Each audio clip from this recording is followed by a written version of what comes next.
Hi guys, welcome back to the Chaotic Little Book Corner. My name is Acacia. Today, we're talking about The Boy Who Could See Demons by Caroline Jess Cook. What just happened? Oh my god. Literally just closed the book like 2 seconds ago and wanted to do my review while it was all fresh in my mind. No spoilers, I promise. But, oh my god. This is so amazing. Alright, so the story opens with a young boy named Alex, and Alex lives with his mother in a situation that's less than desirable. His mother, you find out, has attempted suicide multiple times, and he's found her.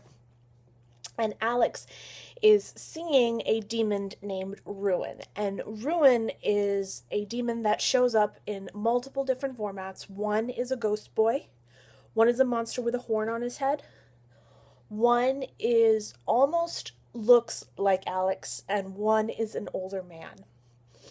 Now, Alex meets a young doctor whose name is Anya. And Anya has been through some trauma with her family as well, so she ended up getting into the psych world to treat people like her family members.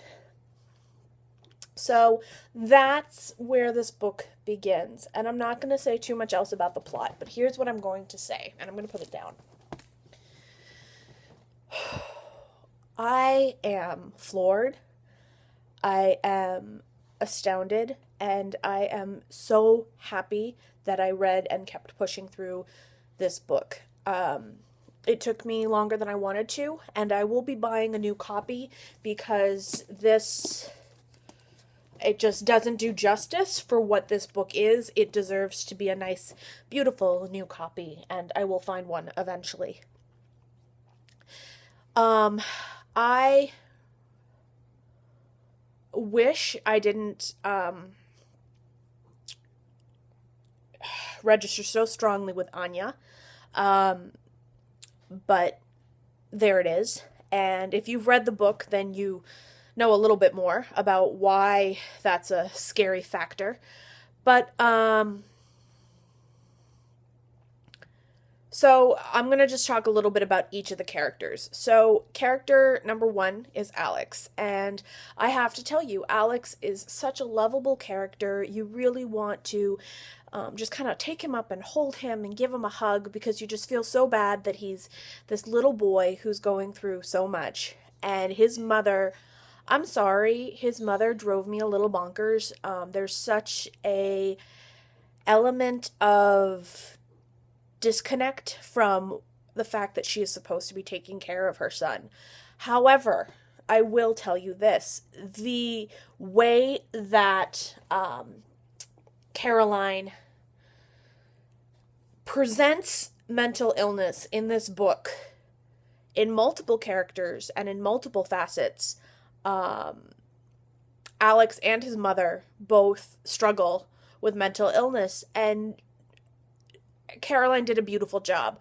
The feeling that his mother has of extreme depression, and one of the things about depression that I find so fascinating is that a lot of the times when a person has and suffers from depression, they can be misconstrued as self-centered and self-absorbed. And you definitely see that with her character, where you're thinking, oh my gosh, this woman should be taking care of her son. Why is she not taking care of her son?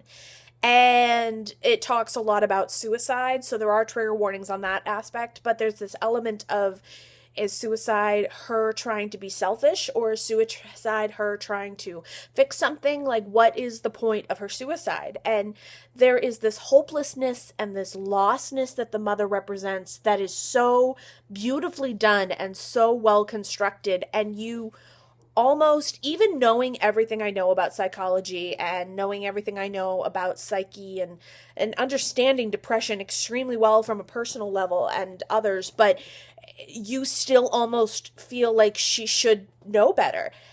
And you realize that there's just no way around the fact that you can't judge it.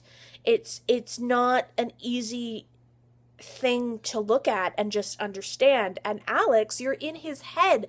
So here you are in this young boy's head, suffering from mental illness, and he's seeing this demon, and you don't know if it's real, you don't know if it's fake, you don't know any of it. And the feeling that he might be telling the truth, that this demon might actually be there, is scary. And he even questions his sanity sometimes. And that's a terrifying moment when you're sitting there and you understand that no one sees what you see, and no one hears what you hear, and no one gets what you get, and you're in this world that feels lost and alone and terrifying and completely unfamiliar to you and everyone around you. It's embarrassing and it's scary, and Caroline represents it in such a way that you want to save Alex. You want to make him feel better. You want to fix everything. But you can't, because you can't reach into the book and just be like, Alex, it's okay.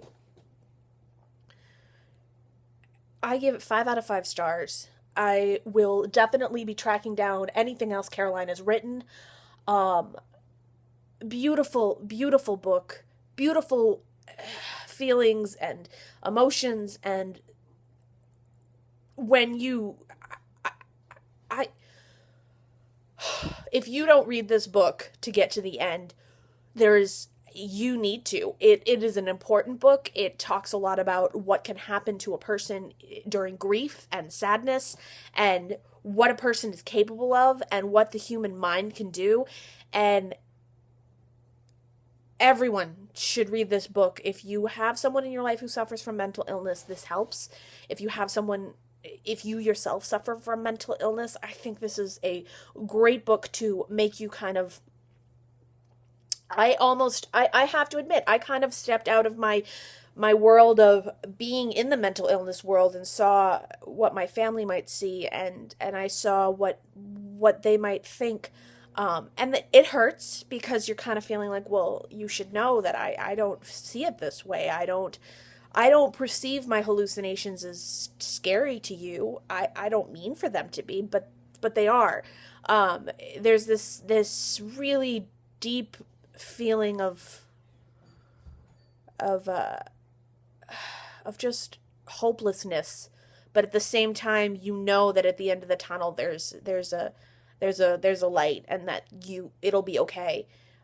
Or you want it to be okay. But there's also really great references to Hamlet in this book.